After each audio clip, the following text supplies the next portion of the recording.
தமிழக சட்டப்பேரவையில் ஆளுநர் உரைக்கு நன்றி தெரிவிக்கும் தீர்மானத்தின் மீதான விவாதம் இன்றும் தொடர்ந்து நடைபெறுகிறது. இதுகுறித்த விரிவான தகவல்களை செய்தியாளர் ஸ்டாலினிடம் கேட்கலாம்.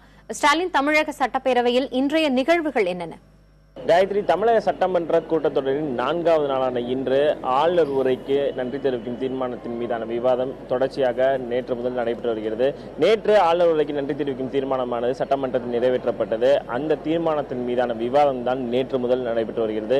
இன்றும் அந்த விவாதம் தொடர்ச்சியாக நடைபெற உள்ளது. குறிப்பாக இன்றைய விவாதத்தை பொறுத்தவரை திமுக தரப்பில் 2 உறுப்பினர்களும், அதேபோல அதிமுக தரப்பில் 2 உறுப்பினர்கள், அதிமுக கூட்டணி கட்சியை சேர்ந்த ஒரு உறுப்பினரும், அதேபோல திமுக கூட்டணி கட்சியான இந்தியன் யூனியன் முஸ்லீம் லீக் சேர்ந்த உறுப்பினரும் தங்களுடைய விவாதத்தை இன்று தொடங்க உள்ளனர்.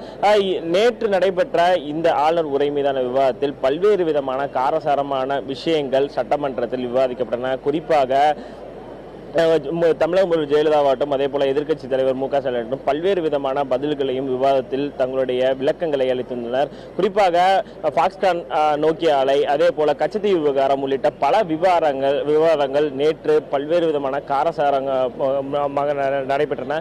இந்த நிலையில் இன்றும் பல்வேறு விஷயங்கள் குறித்து திமுக உறுப்பினர்கள் கேள்வி எழுப்பார்கள் என்று எதிர்பார்க்கப்படுகிறது. குறிப்பாக தமிழகத்தின் சட்டம் ஒழுங்கு பிரச்சினை குறித்து பல்வேறு விதமான கேள்விகளை திமுக உறுப்பினர்கள் எழுப்புவார்கள் என்று எதிர்பார்க்கப்படுகிறது. குறிப்பாக திமுக உறுப்பினரை பொறுத்தவரை ஆத்தூர் சட்டமன்ற உறுப்பினர் ஐ பெரியசாமி தன்னுடைய விவாதத்தை இன்று காலை தொடங்க உள்ளார். காயத்ரி, ஸ்டாலின் 110 விதியின் கீழ தமிழக முதலமைச்சர் இன்றைக்கு முக்கிய அறிவிப்புகள் ஏதாவது வெளியிட வாய்ப்பு இருக்கிறதா?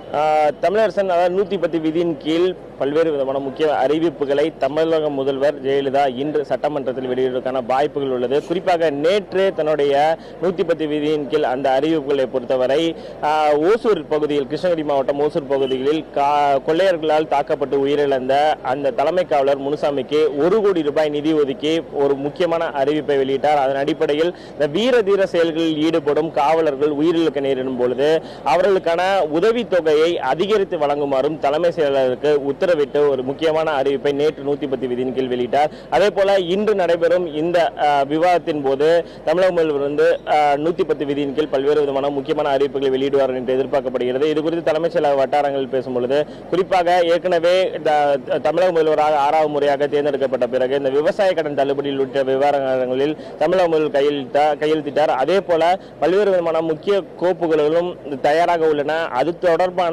அறிவிப்புகள் இன்று வெளியாகக்கூடும் என்று எதிர்பார்க்கப்படுகிறது. தமிழரசன்.